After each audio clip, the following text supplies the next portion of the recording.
wà á ti gbọ́ nípa ìhà adẹ́tẹ̀mẹ́wàá kẹ́nu ìhìnrere lùgbàáyé Jésù Kristi.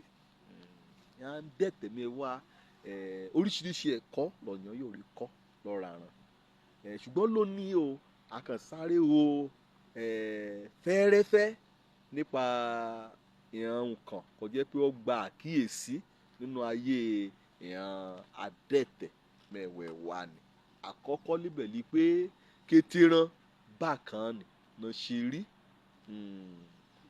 ìhàn adẹ́tẹ̀mẹ́wàá ni bákan ni náà ti ṣe rí lọ́nà wo nínú ipò òṣìràn òun àkọ́kọ́. Ọjọ́ jẹ́ òtòṣì, ọjọ́ jẹ́ ìrákọjẹ́ pé ayé yẹ fún, ọjọ́ jẹ́ ìhàn ni kò jẹ́ pé ojúgbà nínú ipò kò jẹ́ pé ẹ̀ bára dé ni. Ìhàn adẹ́tẹ̀mẹ́wàá ni wọ́n jẹ́ ọ̀kan nínú jíjìnìran sí Kristi Jésù. Ọ̀kan náà ìṣe, ọ̀kan nínú ìṣe ní jíjìnà sí Kristi, torí pé ẹ̀ṣẹ̀ òun ni àpẹẹrẹ ẹ̀tẹ̀.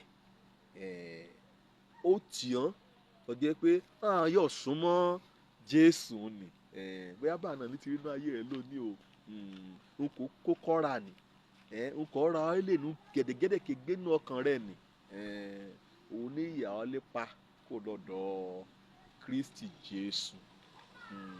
Ṣé o rí ìhàn adẹ́tẹ̀mẹ́wàá ni nǹkan náà, ẹ̀bẹ̀ kan náà, àdúrà kan náà nàjọ ẹ gbà fún ìrànlọ́wọ́ látọ̀dọ̀ Jésù olùgbàlà. Wọ́n ṣọ̀kan nínú kàn tí gbàdúrà ni sọ nìkan nínú àwọn mẹ́wàá wí èyí ni mẹ́wàá mi ò kò mí irọ́ kí tí wọ́n ní gbàdúrà, kí tí wọ́n ní bẹ olùgbàlà ṣẹ́ẹ́núra upò àìsàn káyà, upò ẹ̀tẹ̀ káyà kò ti sọ á di ọ̀nìyàn èyí ó di òlú àfẹ́ bọ́ lébẹ̀. Àdúrà kan ṣoṣo ni ìhàn adẹ́tẹ̀mẹ́wàá kàn ń gbà.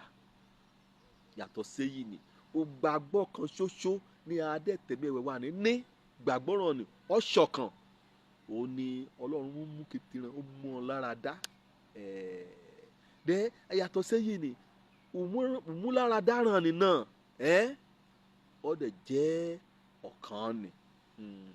Kété wọn ní kó wọn pọ̀ nípa ipò òṣìràn, nípa jíjìnìran sí Kristi, nípa àdúrà kan gbà, nípa ìgbàgbọ́ràn àti nípa òmúláradá kò sì yìn ṣẹlẹ̀ síran. Wọ́n jẹ́ ọ̀kan. Ṣùgbọ́n kí mi ti mẹ́rùn kò nínú ọ̀rọ̀ ìhàn adẹ́tẹ̀mẹ́wàá báwo náà ṣe yàtọ̀ síra ran. Ìhàn kan padà ṣe àfihàn wí lọ́ọ̀tọ́ o wọ́n jẹ́ ọ̀kan ní kété wọn kò mọ̀ ti mẹ́rùn bá ni kò mọ̀ kà sílẹ̀ ni, ṣùgbọ́n wọn kan bíi mẹ́ta kan máa mẹ́rùn bá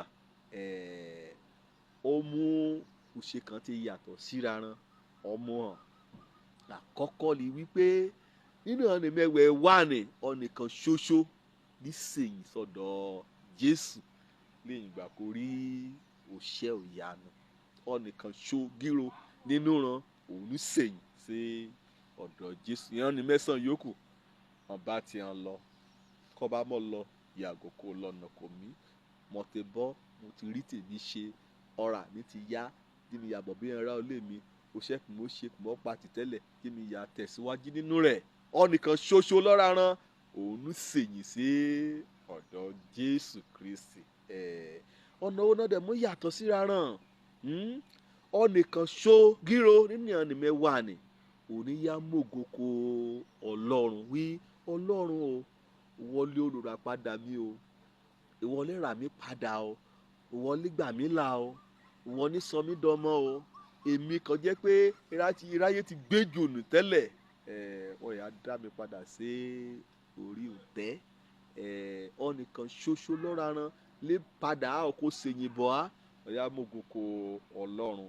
Bí kan tí mo yàtọ̀ síra lè yìí nìyí màá rẹ̀ aṣọ gbẹ̀yìn náà ni pé ọ̀nìkan ṣoṣo lọ́ra ìhàn mẹ́wàá ni òun ní gba ìbùkún lọ́dọ̀ Ọlọ́run. Tí orí sísèyìn kò sèyìn yá ni, tí orí òdúpẹ́ kan padà yá ṣe ni, tí orí oore Ọlọ́run kan padà mú hàn ni ó fa ìbùkún Ọlọ́run sínú ayé rẹ̀. Àìmọye ènìyàn ló nílé gba àmúláradá ṣùgbọ́n wọ́n padà ṣèjì gba ìbùkún Ọlọ́run sínú ayé wọn. Ọ̀nìkan ṣogiro nínú ọ̀nì mẹ́wàá ni òun ní gba ìbùkún Ọlọ́run sórí ayé rẹ̀. Òjó lórúkọ mi, ọmọ àbálábí tán kíyè sọ̀nà rẹ̀. Ọ̀nìkan gbàlà ní mẹ́à kábídé sílé ìjọba Ọlọ́run ire o.